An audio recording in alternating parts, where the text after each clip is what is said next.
ሰላም ጤና ይስጥልኝ ውድ ኬሎ ሚዲያ ተከታታዮች እንደምን ቆይታችኋል? ዛሬ ከራጂ ጉደታ ጋር በአንዳንድ ወቅታዊ ጉዳዮች ላይ ውይይት ልናደርግ ነው።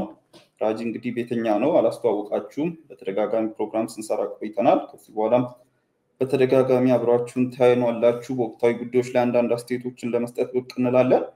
በዛሬው ፕሮግራማችን ላይ እንግዲህ የምናነሳቸው የሳምንቱ ፖለቲካ ላይ የተፈጠሩ አንዳንድ ወሳኝ ጉዳዮች አሉ። እነሱም ወጣት ቀነኒ አዱኛ ህይወቷ እንዳለፈ ይታወቃል። በሱ ጉዳይ ላይ ጥቂት ነገሮችን ብለን ስለ አሟሟቷና እየተናፈሱ ስላሉ ወሬዎች እና አንዳንድ ነገሮች ጥቂት ብለን ቀጥሎ ደግሞ በቅርቡ ኦኤልኤፍ እና ኦፌኮ ያደረጉት አንድ ስብሰባ ነበረ። በኦሮሞ የፖለቲካ አመራሮች ዘንድ ተቃውሞ የተነሳበት እና ትንሽ አወዛጋቢ የነበረ ስብሰባ ነበረ። የሽግግር መንግስት ለማድረግ ያሰቡበት ስብሰባ ነበረ። እሱ ምን ይመስላል? ኦኤልኤም ያነሳቸው ተቃውሞዎች ነበሩ በዛ ጉዳይ ላይ እና ትግራይ አሁን ላይ ወደ ጦርነት የመግባት ስጋት እንዳለባት እየተነገረ ነው። ቲፒኤልኤፍ እና የሽግግር መንግስቱ ግጭት ውስጥ ይገኛሉ። በዛሬው ዕለት እንደውም እንደሰማነው ቲፒኤልኤፍ የመቀሌ ኤፍኤም 104.4 እና የከተማዋን ጽህፈት ቤት እንደተቆጣጠሩ ሰምተናል። የጌታቸው ኃይልም የሽግግር መንግስቱም መንግስት ጣልቃ መግባት ራሱ ገባዋል፣ የፌደራል መንግስቱ ጣልቃ ገብነት የማድረግ መብት አለው አሁን ላይ እያለ ይገኛል እና የኤርትራም ጉዳይ አለ። በሱ ላይ ጥቂት አንዳንድ ነገሮችን ለማለት ነው። ራጂ ቲንክ ስለመጣ አብዲሳና ቲም ኬሎም እድሉን ስለሰጣችሁኝ አመሰግናለሁ። ምናልባት ጠፋ ብያለሁ ከማህበራዊ ድረገጾችም ብዙ ያው ቢዚ ስለሆነ ነው፣ ክረምትም ስለሆነ እኛ ጋር አብዲሳ ይሰራል በአንዳንድ ጉዳዮች ላይ አንዳንድ ነገር እንላለን። እስቲ ብቅ እያለን ሰሞኑ በዚህ ሳምንት መግቢያ ላይ አንድ አሳዛኝ ዜና ሰምተን ነበረ። ታዋቂው የኦሮሞ አርቲስት አንዱዓለም ጎሳ ባለቤት የሆነችው ቀነኒ አዱኛ ከአምስተኛ ፎቅ ላይ ከሚኖሩበት አምስተኛ ፎቅ ላይ ህይወቷ እንዳለፈ ተነግሮ ከትናንት በስቲያ ቀብሯ ተካሂዶ ነበረ እና በዚህ ጉዳይ ላይ እየተናፈሱ የነበሩ ወሬዎች አሉ። በዚህ ጉዳይ ላይም ደግሞ ተጠርጥረው የተያዙ አካላት አሉ። ከነሱ መካከል ባለቤቷ አንዱዓለም ጎሳ ነው። ያው ገና ምንም በፖሊስ በኩል የተባለ ነገር የለም። ፖሊስ ገና ከኔ ውጪ ሌላን አካል አታዳምጡ፣ እኔ አጣርቼ መረጃውን አደርሳለሁ እያለ ቢገኝም ግን የተለያዩ ሶሻል ሚዲያ ላይ የስም ማጥፋቶች እየተደረጉ ይገኛሉ። ምንም ባልተያዘ መልኩ እየተናፈሱ ያሉ ወሬዎች አሉና እንዴት አየኸው ይሄን አሳዛኝ ጉዳይ? እና ከዚህ በፊትም ብዙ የተዳፈኑ ሰዎች እየሞቱ እየተገደሉ ግን መረጃዎች ሳይወጡ እንዲሁ ተዳፍነው የሚቀሩ ነገሮች ተለምደዋል። ይህም ብቻ ሳይሆን ደግሞ የፍትህ ስርዓቱም ተጠያቂነት አለበት። በእንደዚህ አይነት ነገር ላይ ብዙ ጥያቄ ይነሳበታል እና በዚህ ጉዳይ ላይ ራጂ እስቲ ጥቂት በለን የቀነኒ አዱኛ ሞት ላይ። በመጀመሪያ ለቤተሰቦቿ ለወዳጆቿ በጣም ሶሻል ሚዲያ ላይ የምትታወቅ ልጅ ስለሆነች ለአድናቂዎቿና ለመላው ደግሞ የኦሮሞ ህዝብ መጽናናትን እመኛለሁ። በተረፈ ግን ብዙ ዲቴሎች ፐርሰናል ፐርሰፕሽን ወይ ደግሞ ግላዊ የሆነ ሐሳብ ነው በሶሻል ሚዲያ ሲንሸራሸር የነበረውና አንዱን ከሳሽ አንዱን ተከሳሽ የማድረጉ ነገር የፖሊስ ስራ ነው ብዬ ነው ማምነው። ስለዚህ በደፈናው የሷ ብቻ ሳይሆን አንድ እህታችን ምዕራብ ኦሮሚያ ላይ ያንቱ የምትባልም እንደዚህ መገደሏን፣ ብራዩ ላይም አንድ መምህር ዳዊት የሚባል በፖሊስ ተገሏ የተጣራ መሆኑን የከሰሞነኛው ክስተቶች ናቸው። እኚህን ስታይ ተነጥለው ለብቻ የሚታዩ ሳይሆን ብዙ ሚስቴሪየስ የሆኑ ግድያዎች ከኢንጂነር ከአባይ ግድብ በስራ አስኪያጅነት ሲመራ ከነበረው ኢንጂነር ስመኘውን ጀምሮ እና ጫሉ እና አብዱል ጀበር ሞይ እና በቴ እኚህ ሁሉ ግድያዎች ማአት አሉ መጥቀስ የምንችላቸው። ሚስቴሪየስ በሆነ መንገድ ግድያዎች ተፈጽመዋል። ግን እስካሁን ድረስ ፖሊስ ያወጣው መረጃ ወይ ደግሞ የተገኘው በህግ አካሄድ አኳኋን ላይ የተወሰደ ምንም አጥጋቢ የሆነ መረጃ አልተሰጠምና የነቀነኒም እንደዛ እንዳይሆን አባቷ በቀብር ስነ ስርዓቷ ላይ የተናገሩት በጣም ልብ የሚነካ ንግግር ቢኖር እኔ ምን ማለላችሁም የልጄ ጉዳይ እንዳጫሉ ተዳፍኖ እንዳይቀርብኝ የሚል ነው ያነሱትና እነዚህ ግድያዎች በኢትዮጵያ ውስጥ ብዙ ሚስቴሪየስ የሚሆኑ ነገሮች አሉ። ህዝብ ጥያቄን አያነሳም። ለምን እንደሆነ ግራ ይገባኛል። በግድያዎች ብቻ ሳይሆን አብዲሳ ከዚህም በፊት ሳተላይት ህዋ ነጥቀናል፣ ዳመናም ዝናብ አድርገናል፣ ከሰሞንኛው ደግሞ ድሮን ሰርተናል። የማይደሰኮር የለም ኢትዮጵያ ውስጥ በተለይ ከመንግስት አካላት ህዝብ ጥያቄ ማንሳት አለበት የሚባሉ ነገሮች ወዴት ሄዱ ምንድነው የተፈጠረው የሚለው። ስለዚህ እኔ የሰብአዊ መብት ተሟጋቾች እና መላው ማህበረሰብ ደግሞ ግፊት ፈጥሮ እንደዚህ አይነት የሆኑ ግድያዎች እውነት ማግኘት አለባቸው፣ የህግ አካላት አስፈላጊውን እርምጃ መውሰድ አለባቸው የሚል ነው። ሌላውን ደግሞ እኔ መማጸን እንፈልገው የአንድን ድርጊት እውነትን መፈለግ የሚቻለው የጉዳዩ ባለቤት በደንብ አድርጎ ከሰራው ነውና መላምቶች መረጃዎችን ያጠፋሉ፣ መላምቶች ቁርሾንም ይፈጥራሉና የራሳችን መላምት ከምናደርግ ፖሊስ አጣርቶ ትክክለኛው መረጃ እንዲሰጥ ጫና ማድረግና በተለይ ቤተሰብ አንድ የሞተን ወይ የተሰዋን ሰው ማግኘት በጣም ይከብዳል። ግን እስከመጨረሻው ሁሌም እያዘኑ የሚቀሩ እነሱ ናቸውና ሌላ አዘን መፍጠር ስለሚሆን መላምቶችን ትተን ፖሊስ ስራውን መርምሮ ውጤቱን እንዲያሳውቅ ጫና መፍጠር ላይ ትኩረት ማድረጉ ጥሩ ነው። ማህበራዊ ድረገጾች ላይ የሚንሸራሸሩ ግላዊ የሆኑ ሐሳቦች መቀነስ አለባቸው ብዬ ነው ማነሳው። ፐርሰናላይዝ ማድረግ አልፈልግም። ድምጽ አይሰማም ዲስ አሁን ታርጊያል ያ የቀነኒ ያሟሟት ያሳዝናል። በጣም ብዙ ግድያዎች እንዳነሳቸው ናቸው። በጣም በሚያሳዝን መልኩ ተዳፍኖ ይቀራሉ። የፍትህ ስርዓቱን ተጠያቂነት እንዳለበት ሆኖ በአጠቃላይ ብቻ እንዳልከው በጣም አሳዛኝ ነው። በተለይ ወጣት ሲሞት በጣም ያሳዝናል። ሰው ታሞ ወይም ደግሞ ማንኛውም ሰው ላይ ባይደርስ ምኞታችን ነው። ግን ሰው እድሜው ደርሶ ሰርቶ እድሜው ደርሶ ተፈጥሮ ይሞት ሲሞት አዝነ ቀብረ ታሳልፋለህ። ግን ወጣት እንዲባል ተጠበቀ መልኩ ትላንትና ልደቱን ሊያከብር የተዘጋጀ ትላንትና ልደቷን ልታከብር ነበረ። እንደዛሬ ስትሞት ትላንትና ፎቶ ቤት ሄዳ ልደቷን ለማክበር የልደት ፎቶዎች ስትነሳ ነበረ፣ ኬክ ስትመርጥ ነበረ፣ ደስተኛ ነበረች።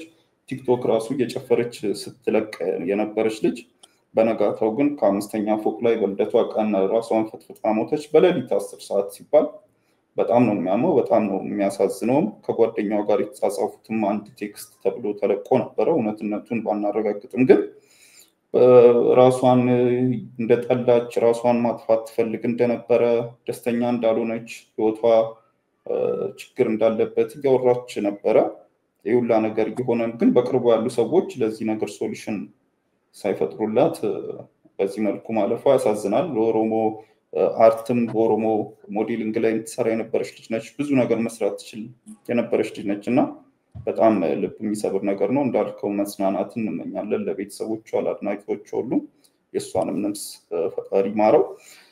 እዚህ ላይ የምጨምረው ከሌለ ወደ ቀጣዩ እንግባ። ራጂ መልካም። ከሰሞኑ እንግዲህ አንድ ሲናፈስ የነበረ ጉዳይ ነበረ። በተለይ በኦሮሞ ፖለቲካ ውስጥ በጣም አከራካሪና አነጋጋሪ ነበረ። እሱም የኦሮሞ ነጻነት ግንባርና የኦሮሞ ፌዴራሊስት ኮንግረስ ኦፌኮ አንድ ያደረጉት ስብሰባ ነበረ። መሀል ከተማ ላይ የተለያዩ አካላት የተገኙበት አንድ ስብሰባ ተደርጎ ነበረ። እዛ ስብሰባ ላይም ከስብሰባው በፊት የተለያዩ ወሬዎች ሲናፈሱ ነበረ። ከስብሰባው በኋላ ግን እንደሰማነው ከመንግስት ጋር የሽግግር መንግስት ኦሮሚያ ውስጥ ለማካሄድ እንደታሰበና ይህንንም ለማድረግ የተደረገ ስብሰባ ንግግር የተደረገበት እንዴት መሄድ እንዳለበት ለመነጋገር የሞከሩበት ስብሰባ እንደነበረና እዚህ ውስጥም ኦኤልኤን አካተው አንዳንድ እንቅስቃሴዎችን ለማድረግ እንዳሰቡ ጥቂት ፍንጭ ቢሰጡም ግን የኦሮሞ ነጻነት ጦር የኦሮሞ ነጻነት ሰራዊት ግን ይህንን ስብሰባ እንደማያውቀውና እንደሚቃወመው ተናግሮ ነበረ። የተለያዩ አካላትም የመንግስት አካላት እጅ ያለበት ስብሰባ ነው ብለው ተቃውሞት ነበረ እና ምንድነው የተፈጠረው? ራጅ እስቲ ብዙም መረጃው ለሌለን ሰዎች አስረዳ። ከረምረም ያለም መረጃ ስለሆነ አይ ቲንክ በኔይታ የኦነግና የካፋው አንድ ላይ መጥቶ በኦሮሚያ ደረጃ ላይ የሽግግር መንግስት ማቋቋም አማራጭ ነው ብሎ ማንሳታቸው ተገቢና ወቅታዊ ነው ብዬ ነው ማስበው። ከሌላው ቡድን የተነሳው ምንድነው የሚለው በጎራ ማየቱ ጥሩ ይመስለኛል። መጀመሪያ የተደረገው ኮንፈረንስ አንደኛ ከመንግስት ጋር መግባባት ወይ ከመንግስት ጋር መስራት አይደለም፣ የተደረገው ኮንፈረንስ ነው።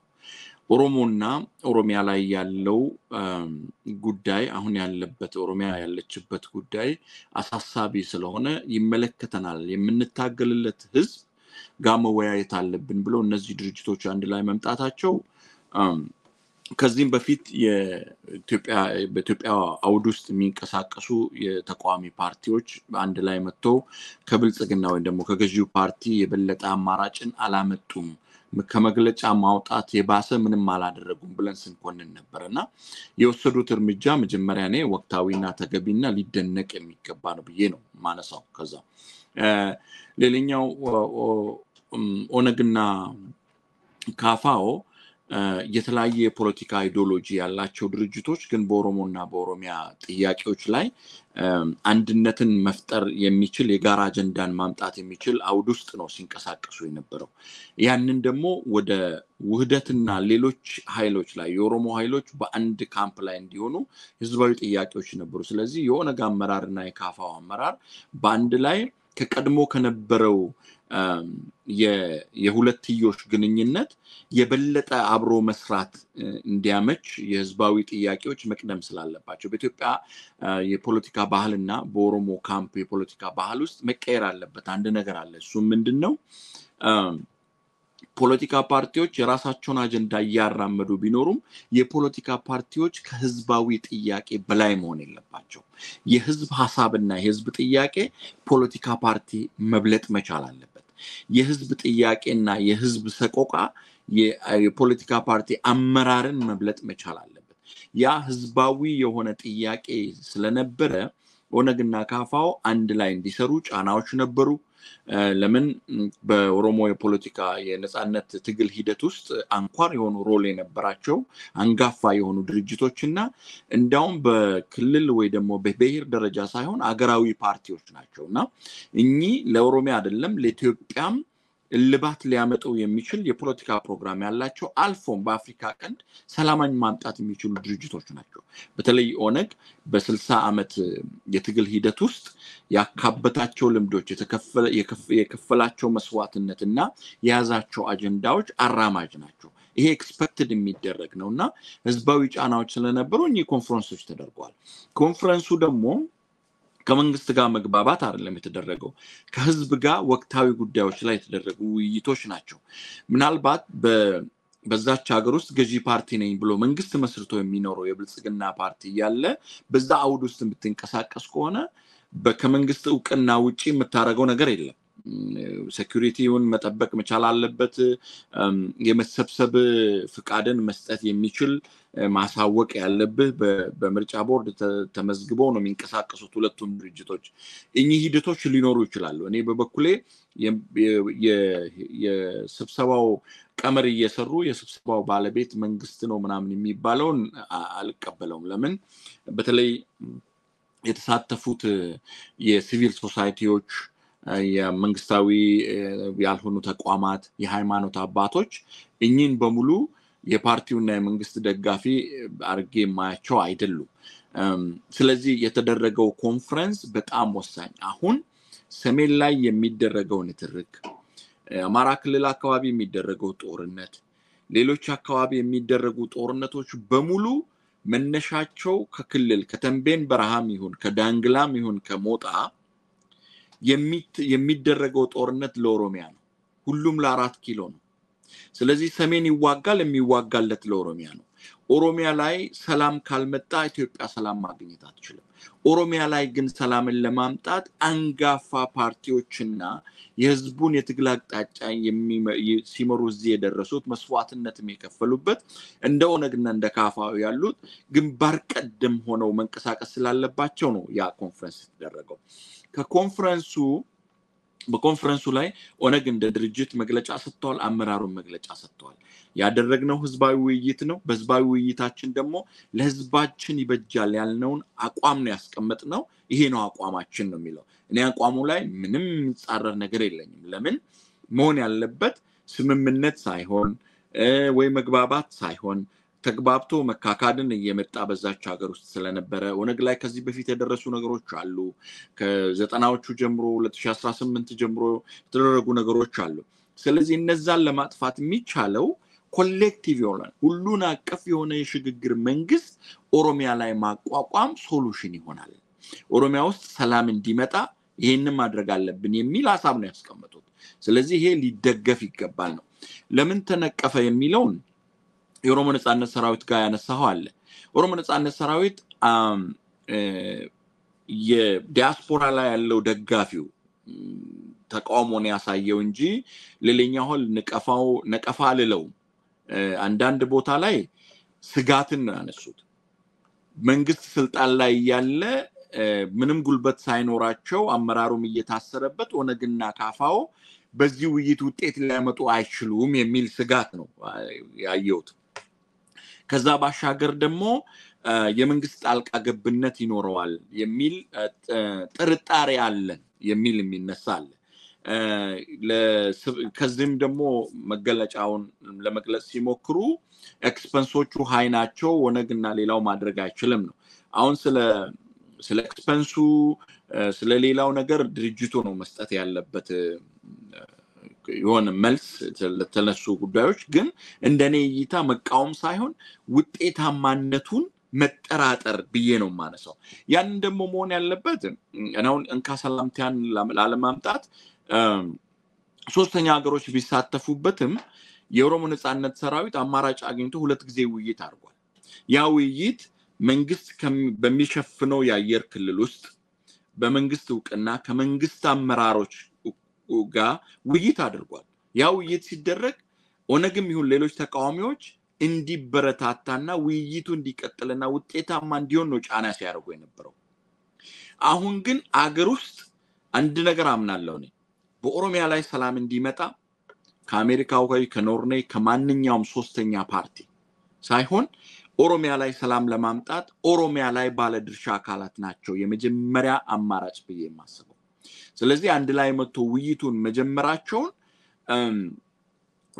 መንቀፍ አልነበረባቸውም የሚል ሐሳብ አለኝ በተቃውሞም ደረጃ አይደለም ያነሱት በስጋት ደረጃ ነው ሌላ ጊዜም ሲደረግ ውይይቱ ሁለት ጊዜ ከኦሮሞ ነጻነት ሰራዊት ጋር ውይይት ሲደረግ ስጋቶች ነበሩ ደሴም የሆነ ስጋት መንግስት ያንን አለመቀበሉ እንዳም ለህይወታቸው ለአመራሮቹ ስጋት ነበረ ፍራቻ ነበረ መንግስት የሚጠበቀውን የአየር ክልል ነው ይዘው የተጉዘው የሄዱት ብዙ ነገሮችን ኮንስፓይረሲዎችን መፍጠር ይችላል መንግስት ዲፕሎማቲክ ኢፈርት አለው የሚደረግበት ሀገር ውይይቱ ራሱ ጤናማ ላይሆን ይችላል ብዙ ነገሮችን ማድረግ ይችላል ያው ስጋቶች ደሴም ነበሩ ማለት ነው ግን ወደዚህ ሲመጣ የበለጠ እኔ የኦሮሞ ነጻነት ሰራዊት በሰላማዊ ትግል ከሚያደርጉ የፖለቲካ ፓርቲዎች ጋር ሆነው የራሳቸውን አጀንዳ ይዘው በኦሮሚያ ላይ ሰላምን ለማምጣት እንደ አንድ የባለ ድርሻ አካል ተሳትፎ ከማድረግ ባሻገር ተቃውሞቹ የተነሱት እኔ ከውጤት አንፃር ነው ብዬ ነው ማነሳው በሌላኛው ወገን ግን ከሁለት ወገን የሚወረወር ተቃውሞ አይቻል አንድ ከሰሜኑ አካባቢ የኦሮሞን ጠል የሆነ ፖለቲካ ያላቸው እንደ ኦሮሞ ድርጅት አይደለም እኔ በማህበራዊ ድረገጽ የተለያየ ፖለቲካ ፓርቲ ደጋፊ ኃይሎች አንድ ላይ መተን ስለ ኦሮሚያ ስናወራ ይሰቀጥጣቸዋል ፍራቻን ይፈጥራል እና አንዳንድ ፖለቲካ ፓርቲዎች ከስጋት አንፃር ነው ኦነግን ገንጣይ ካፋውን ደግሞ ሌላ ነገር አድርጎ ሲያነሱ ነበር ግን የኢትዮጵያ ጉዳይ ይመለከተናል ብለው አገር ገንቢ በሆነ ሐሳብ ኦነግ መምጣቱ ከሌሎች በላይ አማራጭ ሆኖ ስለታየ በተለይ ያደረጉት ውይይት እንዳውም ከኦሮሞ በላይ በሌሎች ብሔሮች አካባቢ ነው ብሔረሰቦች አካባቢ ነው ቅቡልናን የበለጠ ያገኘው ለምን ኢትዮጵያ ያላት ስርዓተ መንግስት አገር ሳይሆን ኢትዮጵያ ያላት ስርዓተ መንግስት የፈረሰ ነው በአሁኑ ሰዓት ኢትዮጵያ ተፈርሳለች ይላሉ ብዙዎቹ ኢትዮጵያ አገር አይደለም ተፈርሰው ስርዓተ መንግስቱ መፍረስ ደረጃ ላይ ደረሰ ነው አንድ ቤት ውስጥ ደግሞ አንተ ቤት ሊፈርስ ሲደርስ ቀና ብለህ የምታየው ከአባትና ከእናት ቀጥሎ ታላቅ ወንድምህን ነው የኦሮሞ ህዝብ ደግሞ በኢትዮጵያ ውስጥ ታላቅ ወንድም ነው እይታዎች አሉ ኦሮሞ ላይ እየፈረሰ ያለው ስርዓተ መንግስት ይዞ ለመጓዝ ማዳንን ያለበት የኦሮሞ ነው የኦሮሞ የነጻነት ትግል ሲነሳ ደግሞ ኦነግ እንደ ግንባር ቀደም ነው ያንን ማድረግ ላይ ወሳኝነት ሮል መጫወቱ ኦነግ ስጋት ስለሆነባቸው በእንደ ጠል የሆነ ፖለቲካ ውርወራ አይቻል። ለኛው ደግሞ ኮሮሞ ካምፕም የንጋት አርበኞች የተነሱበት ምሁር የምትለው ሲቀመጥ 3 አመት 4 አመት ከርሞ ምንም አፉን የሆነ ነገር የሚደረገን በደል ሳይቃወም ከርሞ ኦነግና ካፋው ያደረጉት ውይይት ብቅ ብለው በሚዲያ ድረገጾች በተለያዩ ሁኔታዎች ሲኮንኑ አይተናል። መኮነን ሳይሆን መበረታታት ነበረበት። የውይይት ሂደቱ ችግር ካለበትና ነቀፌታን የሚያስከትል ከሆነ ጋፖችን የሚቀጥሉ ውይይቶች ቀጣይነት እንዲኖራቸው አሁን በተወሰኑ የሲቪል ሶሳይቲዎችና ድርጅት ጋር ሆነው ሌሎችንም አክሎ መጠነ ሰፊ የሆነ ከግራውንድ የጀመረ ውይይት ተደርጎ መንግስት ላይ ጫና ፈጥረው ኦሮሚያ ላይ ኮሌክቲቭ የሆነ ሪስፖንሲብል የሆነ መንግስት አቋቁሞ ስለ ኢትዮጵያና ስለ ፌደራል ኦነግ መግለጫ ውስጥ ያስቀምጠውን አይታል። የፌደራል መንግስቱ ራሱ አልቲሜት ፓወር የሚለውን ኮንስቲቲዩሽን ተገናርጎ ተጠቅሞ ኦሮሚያ ላይ ጫና እየተፈጠረ ነው። ኦሮሚያ ጥሩ መንግስት ወይ ደግሞ የኦሮሞን ህዝብ ድምጽ የሚሰማ ኃይል ባለመኖሩ እየተጎዳ ነው ሚሊዮን ይሄ ኢኮኖሚክ ኢንስቲትዩሽኑን ሌሎቹን አንስተዋል ማለት ነው። ስለምግድያ ስለ ጸጥታ ጉዳይ ያንን የባለድርሻ አካል ሆነው ምሁራኖችን ከማቅረብ ውጪ እየኮነኑት አይቻለውና እኚህ የሚታዩት ሃይፖቴሲሶች ናቸው ከተለያየ ግንባር ግን በደፈናው መሆን ያለበት እኔ ወቅታዊና ተገቢ የሆነ ውይይት ነው የተደረገው። ውይይቶቹ ሌሎችንም ጨምሮ ቀደም ያነሳው አንድ ፖይንት አለ የኦሮሞ ነጻነት ሰራዊት ሌሎችም የባለድርሻ አካላትን ጨምሮ ኮሌክቲቭ የሆነ ኢቭን መንግስት ነኝ ብሎ ገዢ ፓርቲ ነኝ ብሎ ኦሮሚያን የሚያስተዳድረው የፈራረሰ መዋቅር ቢኖረው ለይስሙላ መንግስት ተብሎ ያለ በክልል ደረጃ ስላለ ሁላቸውም ቁጭ ብለው የኦሮሞ እናት ለቅሶ የኦሮሚያ የፖለቲካና የጦርነት አውድማ መሆን ከመሮም ከዳውድም ከዶክተር መረራም ከሽመልስም በላይ ሊያማቸው ይገባል።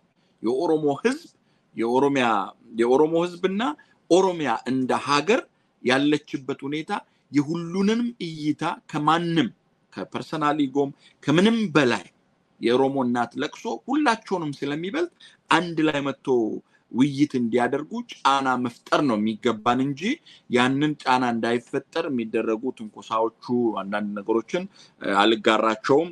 በጣም ወቅታዊ ስለሆነ ነው ሸረፍ አርጌ ሁሉን አካባቢ መንካት የሞከርኩት። አብዲሳ ይሄንን ነው ማለት በጣም አሪፍ ራጂ ከዛትም አንፃር እንዲ ዋና ዋና ነጥቦችን ካነሳን ይበቃል።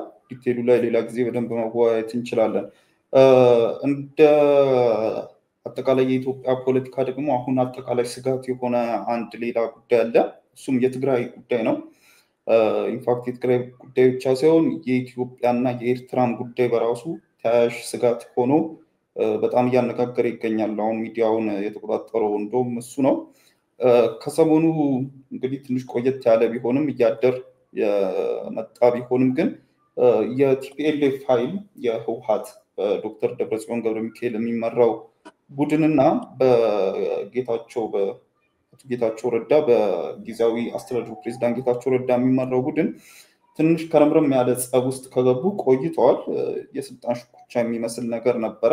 ከዛ በኋላም ደግሞ በኃይል ወደ ግጭት እንደማይገቡ በሃይማኖት አባቶችን ተማምለው ምን ብለው ብዙ ነገሮችን ሲያደርጉ ቆይተው 4 ኪሎም ሄደው በአብይ እንትን ውስጥ መመካከሩ ላይ ደርሰው ነበረ። ግን ያ ነገር አሁን ላይ ትንሽ መስመር የሳተ ይመስላል።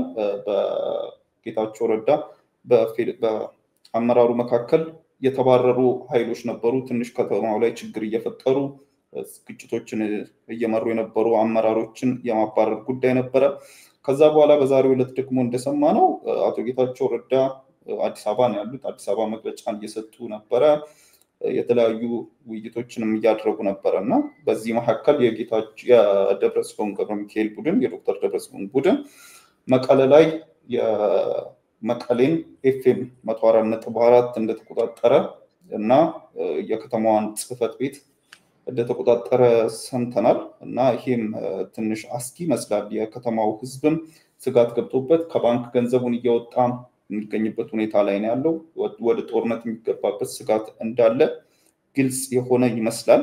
ያስፈራልም። ሸቀጦች ተወደዋል። ከተማው ከፍተኛ የሆነ ስጋት ውስጥ ይገኛልና ምንድነው የሆነው ትግራይ ምንድነው ያለችው ትግራይ ራጅ? አዲስ አንኳር የሆኑ ክስተቶችን አንተ ያነሳሃቸው ናቸው። ከዛ የዘለለ መረጃ የለኝም። ግዛዊ አስተዳደሩ ውሃት ሌሎች የባለድርሻ አካላት አሁን ስናነሳ ውሃትን ብቻ አይደለም ማንሳት ያለብን። ውሃት ውስጥ ከዚህም በፊት 4 አንኳር የሆኑ የመፈረካከስና ድርጅቱን የማፍረስ ደረጃ ላይ የሚደርሱ ሂደቶች ተፈጽመዋል። በ60ዎቹ መጨረሻ አካባቢ 70ዎቹ አካባቢም ፊንፊኔ ከገቡ በኋላም የተከሰቱ አሉ ክስተቶች እና የባለፈው ደግሞ እንደዚሁ እነዚህ ሂደቶች ነበሩ። በተለይ በአመራሩ የሚፈጠሩ ልዩነት በአመራር ደረጃ ብዙዎች ነበሩ። ከና ትግሉን ከመጀመራቸው በፊት የነበረ ነው። ይሄኛው ለየት የሚያደርገው ትንሽ ከአባላትና ሌሎችን ደጋፊዎች ያሳተፈ ልዩነት ነው በውሃት ውስጥ የተፈጠረው። እኚህ ልዩነቶች በአንድ ማግስት ከፕሪቶሪያ እንትን በኋላ ብቻ የሆኑ አይደለም። ከ2018 ለውጡ ሰዓት ጀምሮ በውሃት ውስጥ ልዩነቶች ነበሩ። አይሆነ አንጃ ታንኩንም ባንኩንም አለን እስከ መጨረሻ እንዋጋለን ማለት የሚፈልግ ነበረ። በ2018 ላይ ስናደርግ የነበረው ስህተት ነው ብሎ ገሸሽ ያለ ክፍተትን የሰጠ ኃይል ነበር። ያ ሽኩቻ የተስፋፋ መጥቶ ወደ ከጦርነቱ በፊት ከፌደራል መንግስቱ ጋር የተፈጠሩ ክስተቶች ምን አረጋቸው? የጋራ ጠላት ፈጠረ። የፌደራል መንግስቱ የጋራ ጠላታቸው ስለሆነ ህወሓት ውስጥ የነበረው ሽኩቻ ተደበቀና እንደ ትግራይ ኃይል አንድ ሆኖ መጓዝ ተጀመረ። ችግሩ አሁን የጋራ ጠላት ነው ያለ እንጂ የጋራ አጀንዳ ከሌለ ችግር ስለሚሆን የጋራ ጠላትን ካስወገድክ በኋላ ከፌደራል መንግስቱ ጋር ያለው ጦርነት ከቆመ በኋላ የራሳቸው አጀንዳ ላይ ልዩነት ተፈጠረ። እዚህ ጋር አካባቢ ደግሞ የተገኘውን ክፍተቶች ፕሮክሲ ዋሮች ናቸው። የትግራይ ሰሜን አካባቢ አሁን ትግራይ አካባቢ ያለው ችግር ብዙ የባለድርሻ አካላት አሉ። ኤርትራ አለች፣ የፌደራል መንግስቱ አለ፣ በነደብረ ጽዮን የሚመራው የውሃት ኃይል አለ፣ የፕሪቶሪያውን ስምምነት የሚመራው ግዛዊ አስተዳደሩ አለ፣ አማራ ክልል አካባቢ የሚንቀሳቀሰው የታጠቀ ኃይል አለ፣ ከገሚሱ የትግራይ ኃይል ጋር ግንኙነት ያለው ሌላኛው ደግሞ የሚቃወምና የሚያባብስ ኃይል አለ። ከዚህም አልፎ ደግሞ በምስራቅ አፍሪካ ቀንድ ላይ ኢንተረስት ያላቸው ሌሎች ሀገሮችም ፕሮክሲ ዋር አድርጎ መጠቀም ይፈልጋሉ። እኚህ በሙሉ የባለድርሻ አካላት ናቸው እዛ አካባቢ ላይ። ስለዚህ ሁሉም የየራሱን ድርሻ አለው። የፌደራል መንግስቱም አልቲሜት ፓወር ተሰጥቶታል በስልጣን ገፋ አድርጎ መጠቀም አይፈልግም። ግዛዊ አስተዳደሩንና ውሃትን እያጋጨ እዛ አካባቢ ያለውን የፕሪቶሪያን አፈጻጸም ዲሌይ የማድረግና የማዳከም ስራዎችን ይሰራል። የውሃት ኃይሎችም የነደብረ ጽዮን የውሃት ኃይልና የግዛዊ አስተዳደሩም ደግሞ በመሃል ለሁሉም ኒውትራል ይሆናል ተብሎ የታሰበው የትግራይ ኃይል የታጠቀው ኃይል ሰራዊቱ እሱ ወደ አንድ ጫና የመፍጠርን ወደ አንድ ኃይል የመሆን አዝማሚያዎች አይተዋል። ስለዚህ አሁን የባለድርሻ አካላት ሂደት የሚመዘነው በኃይል አሰላለፍ ነው።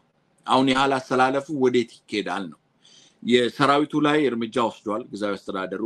የውሃት ደግሞ የሰራዊቱን ኃይሎች ይዞ ያልካቸውን እንደውም የከንቲባውን ጽህፈት ቤትና ኤፍኤም ብቻ ሳይሆን ሌሎች መዋቅሮች በየወረዳው በየከተማ ያሉትን መዋቅሮችም ከምርጫው በፊት በምክር ቤቱ የተመረጡ ከምርጫው በፊት ከጦርነቱ በፊት ደረገው ምርጫ ላይ ተመርጠናልና ምክር ቤቱን የመረጠን እነዚያውን አንቀጽ 341 የሚባሉትን እየጠቀሱ እኛንን ተመራጮች ብለው ራሳቸውን እየሰየሙ ያሉትን ኃይሎች የትግራይ ኃይሎች ያገዟቸው እንደሆነ ነው ያለኝ መረጃ። ይሄንን ስታይ ሰራዊቱ የታጠቀው ኃይል ደግሞ የዲዲአሩን የመትግበር ስራ ሳይሆን ሰራዊቱን የማዳከም ስራ ነው እየተሰራ ያለው። የሚያነሳው ኃይል ምንድነው? ሰራዊቱ እውነትም እኔ ዲዲአርን ሳይሆን እኔን ሊጎዳኝ ነው ካለ የሚለውን ወደ ውሃት ያመዘነ ይመስላል የሰራዊቱ ኃይሉ ውስጥም ደግሞ በተለምዶ እነዚህ አሁን የሚኮንኗቸው አሉ የልምድ ጀነራሎች ምናምን እያሉ የሚሳለቁባቸውን እየሰማው ነው ከትግራይ አክቲቪስቶች አካባቢ። ምንም ይሁን ምን ግን 30 እና 40 ዓመት በጦርነት ልምድ ያላቸው ጀነራሎች ናቸው። እነሱ አንድ ኃይል ናቸው፣ አናሎግ የሚባለው ማለት ነው። ሌሎቹ ደግሞ ዲጂታል የሆኑ ወጣት የሆኑ ደግሞ ዋሃትን ትግራይን ኃይል የተቀላቀለ ኃይል አለ ይህ ኃይል ራሱ አዋህዶ የመሄድ የመናበብ ክፍተት አለበት እነዚህ በሙሉ ትግራይ ላይ የተደረገ ያለውን አሁን በተጨባጭ የተደረገ ያለውን ማብረሰቡ ስጋት ውስጥ ገብቶ ባንኮችን ሸቀጦችን ብሩን ማውጣት አስቤዛዎችን ሸክፎ ማስቀመጥ እንደዚህ ያንን ነገሮችን የትግራይ ክልል አካባቢ ደግሞ የኤርትራ ጦሮች አንዳንድ ቀበሌ ገበሬ ማህበራትን መቆጣጠር እንዲህ አይነት ሂደቶች ስጋቶችን የፈጠሩት እኚህ በሙሉ የድርሻ አካላት ናቸው ስለዚህ መሆን ያለበት የትግራይ ህዝብ ወደ ጦርነት እንዳይገባ እኚህ ባለድርሻ አካላት ቁጭ ብለው በውይይት ኮሌክቲቭ የሆነ ቀደም እንደኦሮሚያ እንዳነሳውት ኮሌክቲቭ የሆነ ሪስፖንሲቢሊቲ ወስዶ ወደ ጦርነት እንዳይገባ ማድረግ ነው እኔ በኔ እይታ ሌሎች ኃይሎች ጃቸውን ቢያወጡ ከዛ ውስጥ ዋሃትና የትግራይ ህዝብ ቁጭ ብለው ሰላምን ለማምጣት እንትን ማድረግ አለባቸው ሌሎች ኃይሎች በተለይ አጋር ለመሆን የሚያስፋፉ በአማራ ክልል አካባቢ ያሉ ሌሎች ክልሎች አካባቢ ያሉ የትግልን የሚያደርጉ ኃይሎች እኔ ባሁን ባለው ቁመና ከዋሃት ጋር አጋር አርገህ የምታመጣው ለውጥ ያለ አይመስለኝም የባሰውኑ ዋሃት ቁጭ ብሎ ከትግራይ ኃይሉም ከሌሎች ባለድርሻ አካላት ጋር ችግሩን ፈትቶ ወደ ኮሌክቲቭ ለሆነ ዳያሎግ አገራዊ ወደ ሆነው ነገር ደግሞ ለመምጣት ላይ ትኩረት ቢደረግና በተለይ ትግራይ አካባቢ ያለው አማራ ክልል አካባቢ ኦሮሚያ ክልል አካባቢ ያሉ ችግሮች በተዋረድ መብቴ ካገኙ እንደ ኢትዮጵያ እንደ ሀገር ደግሞ ምን መሆን አለበት የሚለው ወደ ቀጣይ እርምጃ ነው የሚሆነውና ወደ ጦርነት እንዳይገባ ሁሉም ቢያደርግና በተለይ ደግሞ ስለ ቀይ ባህር እየተነሳ ኤርትራ የሚነሳበት ጉዳይ አለ እኚ የአንድ ክልል ጉዳይ አይደለም ወደ አፍሪካ ቀንድ የሚያነካካ ነገር ስለሆነ እሱም በደንብ ማየት ጥሩ ነው ሁሉም በላይ ደግሞ እኔ መንግስትን መቃወም ቢሆንም እንደ ሀገር ኢትዮጵያ ሉዓላዊነቷን መከበር ያለባት የሌሎች ጣልቃ ገብነት የራሳችንን ፖለቲካ በራሳችን መፍታት እንጂ ሉዓላዊነቷን ማስጠበቅ ላይ ከዚህም በፊት መንግስት ያደረጋቸው ስህተቶች ሌሎች ተቃዋሚ ፓርቲዎች ሲያደርጉ የነበሩ ስህተቶች መገታት አለባቸው ብዬ ነው ማስበው አዲስ ራጂ መልካም እንግዲህ ወደዚህ ያጠቃልልን ንግባና በአጠቃላይ እንዳነሳቸው የትግራይ ህዝብ የሚያሳዝን ስጋት ውስጥ ነው ያለው ፖለቲከኞቹ ከዛ የሚያክል ጦርነት ውስጥ በስምምነት በፕሪቶሪያው ስምምነት ወደ ሰላም ከመጡ በኋላ አሁን ያ ህዝብ እንደ አዲስ ደግሞ ራሱን ለማቋቋም ጥረት በሚያደርግበት ሰዓት ድጋሚ ወደ ሌላ ጦርነት የሚገባበት ስጋት ውስጥ መክተታቸው ያሳዝናል እዚህ ውስጥ እንግዲህ እንደምንሰማው ከሆነ የኤርትራና የአማራ ክልል አንዳንድ ኃይሎች ከዚህ ከትግራይ ጦርነት ትርፍ እናገኛለን ብለው የሚያስቡ የኤርትራ ኃይሎችና የአማራ ክልል ኃይሎች እጃቸውን እያስገቡ እንደሆነ እንሰማለንና አንዳንድ የቲፒኤልኤፍም ይሁን ይህንን ግጭት የሚፈልጉ ኃይሎችም የኤርትራ ኃይሎችን ይዘው ከኤርትራ ኃይሎች ጋር እየተገናኙ እንደዚህ አይነት ቁርሾችን ለመፍጠር እየሞከሩ ይገኛሉ ኤርትራም እዚህ ውስጥ እጇን እያስገባች ትገኛለች የሚባል ነገር አለና እሱ ብቻ ሳይሆን እንዳልከውም የቀይ ባህር ጉዳይ ወደ ኢትዮ ኤርትራ ጦርነት የሚያሰጋበት ሁኔታ አለ ይሄ ነገር ተያይዞ እንዳልከው የጊዜያዊ አስተዳደሩ የጌታቸው ቡድን ከትላንት በስቲያ ይመስለኛል አንድ የሰጠው ኢንተርቪው ነበረ እዛ ላይ የፌደራል መንግስቱ ጣልቃ ገብነት የሚያስፈልግበት ደረጃ ደርሷል የፌደራል መንግስቱ ትግራይ ላይ ጣልቃ ቢገባ የሚችልበት ሁኔታ ነው ያለው ብሎ ጥሪ የሚመስል ነገር የፌደራል መንግስቱን እንዲያግዘው የሚመስል ነገርም አይተናል እና የጦርነቱ መምጣት ወይም ደግሞ ትንሽ ግጭቶች የሚመጡበት ሁኔታ እያስተዋልን እንገኛለን እና ይሄን ነገር እንዴት ተዋለ የፌደራል መንግስቱ የሚገባበት ደረጃ ከደረሰ ምን ካለ የኤርትራን ጉዳይ አለ ወደ ሌላ ጦርነት ልንገባ ነው ብለህ ታስባለህ አጠራርከ እናንሳልኝና አሁን ጥሪ ማድረጉ ላይ ጥሪ ማስፈልግም ለምን የፌደራል መንግስቱ እኮ አልቲሜት ፓወር አለው ኤርትራ ትግራይ እኮ የኢትዮጵያ አካል ናት ጥሪ ማድረግ ምናምን የሚባለው ላይ ከዚህ በፊት አማራ ክልል አካባቢ ዶክተር ይልቃል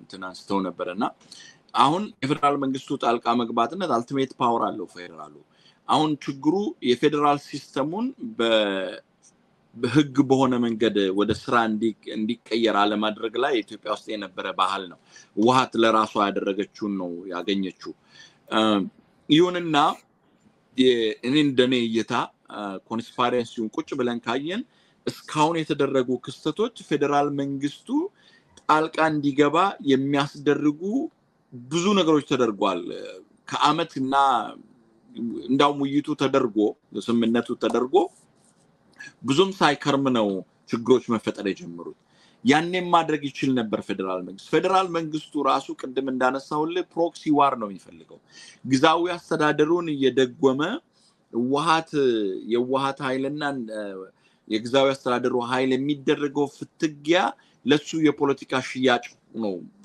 መስሎ የሚታይ ፌደራል መንግስቱ ሄዶ ጣልቃ ገብቶ ወደ አንድ ወገን ሆኖ ወይ ደግሞ መስዋዕትነትን ሊያስከፍል የሚችል አንዱ አሁን የጦርነቱ መጀመሪያ ሲጀመርኩ አንዱ ላይ ሲዘጋጅ ቀድሞ የነቃው አንዱ ላይ የሆነ ነገር ሲያረግ ነው ጦርነቱ እንደዛቡም ብሎ የወጣው ስለዚህ እንጂ ፌደራል መንግስቱ ከዚህም በፊት እና ክንፌዳኞን ሄዶ ይዞ የጦርነቱ እንዲነሳሳ ኢግናይት እንዲሆን ያድርጓል እንደዚህ አይነት ስተቶች እንዲፈጠሩ አይፈልግም የፖለቲካ ሽያጭን ስለሚፈልግ ፊንፊኔ ላይ ቁጭ ብሎ ግዛዊ አስተዳደሩ እንዲፋተግ ያረገ ከትግራይ ኃይሎች ውስጥም የተወሰኑ ኃይሎችን ለራሱ ወገን እንዲሆኑ ግዛዊ አስተዳደሩ እንዲደግፉ ያደረገ በዛ ላይ ደግሞ የፕሪቶሪያው ስምምነት ውሃት በህጋዊ ሂደት ስምምነቱን ያደረገው ውሃት ስለሆነ በህግ አንፃር ከሄድ የፕሪቶሪያን ስምምነት ኢቫሉዌት ማድረግና ወደ ስራ እንዲፈጸም ጥያቄ ማቅረብ የሚችለው ውሃት ነው በህግ አቋም ካየ እሱኛው ፑሽ ተደርጎ እንዳይመጣ ዲሌይ በሆነ ሂደት ውስጥ ሲሄድ የፌደራል መንግስቱ እድሜውን ነው ያራዘመ የሚሄደው ፌደራል መንግስቱ ሰው ሞተ አገር ደቀቀች ምንም የሚሰማው ነገር የለም የፌደራል መንግስቱ የሚፈልገው የራሱን ስልጣን አንድ ቀን የሚያሳድርለት ነው የሚፈልገው ስለዚህ ፕሮክሲ ዋሮችን ስለመጠቀሙ ነው እንጂ ጣልቃ መግባት ቢፈልግ የነጌታቸውን ጥሪን ባልጠበቀ ጉዳዩን ለመፍታት ያረግ ነበር እንዝላልነት ወይ ደግሞ ስልቹነት ሳይሆን ኢግኖር ማድረግ ነው ማየው ፌደራል መንግስቱ ጋር የራሱን ሞኒተር ያረገ ኢግኖር ያረገ ነው ይሄድ ያለው የናርሱን ጥያቄ ይጠይቅ ምናልባት ስቴጁ ላይ ሆኖ የሚጠቀማቸው ፕሮክሲ ዋር ስልቶቹ ኃይሎቹ የሚመቱበት ከሆነና ሌላኛው ኃይል አብላጫን ኃይል የሚያገኝ ከሆነም ለምን በኃይል አሰላለፍ ላይ ነው የሚወሰነው ከሆነ ግን ጣልቃ ወደ መግባት ይገባል የፌደራል መንግስቱ ጣልቃ የሚገባው ደግሞ በሐሳብ ሳይሆን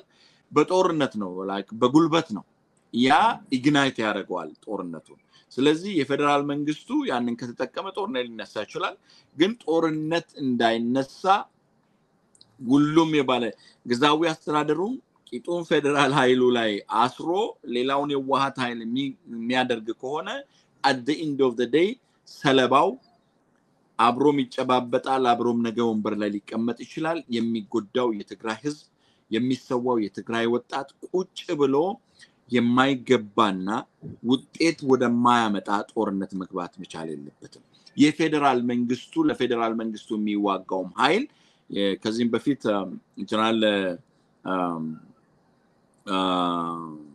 ማንረጋሳ ነው ሲያነሱ ነበር እኛ ሀገር ውስጥ ብቻ አይደለም ሌላ ቦታም ተልከን ደማችን ይፈሳል ብሏል ስለዚህ ደማቸው እንዳይፈስ እነሱም ራሳቸው የፌደራል መንግስቱ ወደ ጦርነት እንዳይገባ የመከላከያ ኃይሉ ራሱ ድምጹን የተቃውሞ ድምጹን ማሰማት መቻል አለበት ኮሌክቲቭ ነው የኢትዮጵያ ውስጥ የሚገኙ ብሔረሰቦችም ትግራይ ላይ ጦርነት ሲፈጠር ምን አይነት ሰባዊና ቁሳዊ የሆነ ጉዳት እንደደረሰ አይተዋል ስለዚህ ወደ ጦርነት እንዳይገባ ማህበረሰቡም ጫና መፍጠር አለበት ማህበራዊ ድረገጽ ላይም ሆየ ይያለ ወደ ጦርነት የሚያስገባው በተለይ ዲያስፖራው አካባቢ ያለው ኃይልም ራሱን መቆጠብ መቻል አለበት የሚያዋጣው ባለድርሻ አካላት ቁጭ ብለው ወደ ጦርነት እንዳይገባ ፌደራል መንግስቱ በህግ አቋም የተሰጠው ስልጣን አለ እሱ መጠቀም መቻል አለበት የትግራይ ኃይሎችም የፕሪቶሪያም ስምምነትም ማህበረሰቡም የራሱ የሆነ እንትን አለውና ሁሉም የበለጠ ደግሞ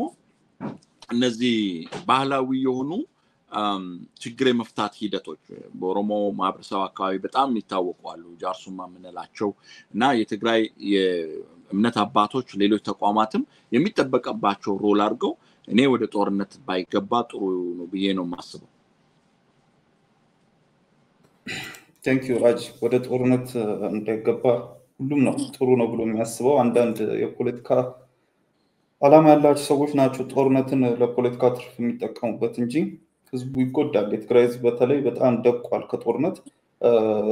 እኔ እንግዲህ ለዛሬ ያሉኝ ጥያቄዎች እነዚህ ናቸው። ረጂ በቀጣይ ሳምንት ደግሞ የሚፈጠሩትን የፖለቲካ ሁኔታዎች የሄዱትን ነገሮች ደግሞ ቃኘት አድርገን ተከታዮቻችንን ተመልካቾቻችንን ያለውን ሁኔታ እናሳውቃቸውናል። የምጨምረው ነገር ከሌለ ራጂን ጨርስ። በዚህ ጥሩ በቃ ያነካካናቸው ፖይንቶች ላይ በተለይ ኦሮሚያ አካባቢ የተጀመሩ ኮንፈረንሶች ወደ መጠነ ሰፊ የሆነ ሁሉን አቀፍ የሚያደርጉ ውይይቶች መቀጠል መቻል አለባቸው።